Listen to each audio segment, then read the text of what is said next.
سلام. امروز جعبه گشایی چاقوی فاکس مینی کا داریم که به نوعی کارامبیت هست که FX535R هستش که با هم دیگه بررسیش میکنیم. یه چاقوی کوچیک و خوب و کاربردی هستش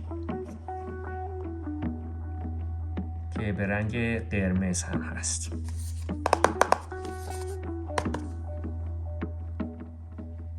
ساخت ایتالیا هستش. این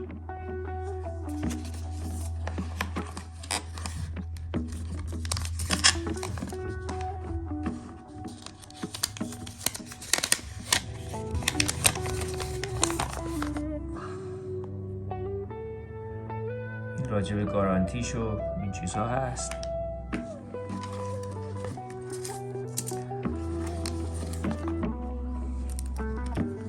یه دونه باهاش جا کلیدی میاد.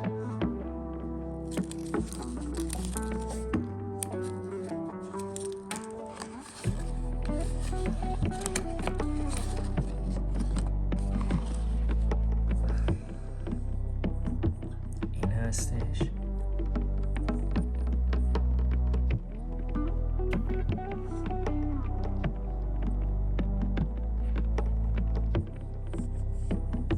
جنس دستش FRN قرمز هست. به طور کلی طول تیغش، طول کلیش 8 میلیمتره، طول تیغش 2.5 میلیمتره که اینو تو کالیفرنیا میشه استفاده کرد. وزنش هم 30 گرم هست.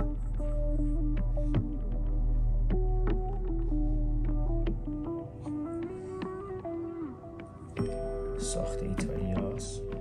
چاقوی خیلی خوبیه. لاینر لاک داره.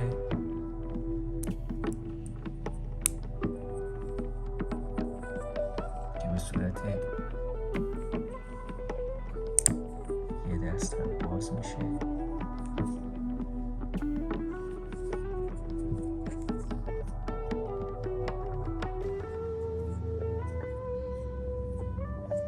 جای دست داره.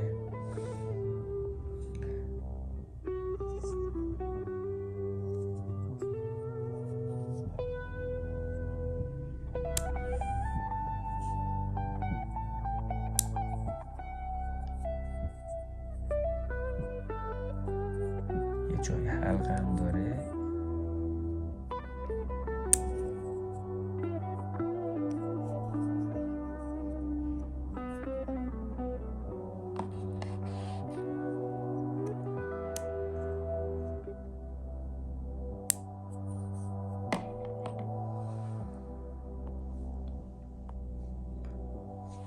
و بسیار چاقوی خوبیه. با یه دستم باز میشه و خیلی تاثیر خوبی میتونه بذاره روی چیز که با یه دست به این صورت میتونید بگیرین برای حمله.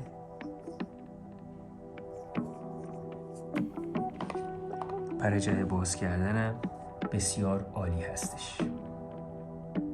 شرکت قوچ نماینده انحصاریش در ایران هست و با یک چاقوی با وزن 30 گرم که در کالیفرنیا هم، حتی اگر در کالیفرنیا هم باشین، قابل استفاده هستش. تیغش 2.5 سانته یا 25 میله. طول کلیش هم که 8 سانته یا 80 میل.